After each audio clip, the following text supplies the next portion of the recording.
Hello, in this video I'm gonna show you how you can pair your true wireless sound Go2 earbuds with any MacBook. Okay, so before the pairing, just remember to charge your earbuds and the charging case for like 20 minutes by using this USB-A port. And of course you have to input both earbuds inside this charging case. And also remember to disconnect them from previously connected devices.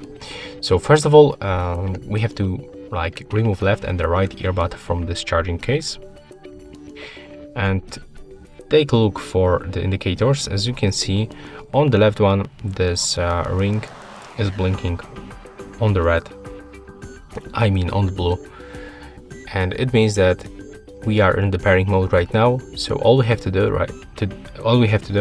is to open this settings on our MacBook, go for the Bluetooth, and right now from the nearby devices we have to select our earbuds.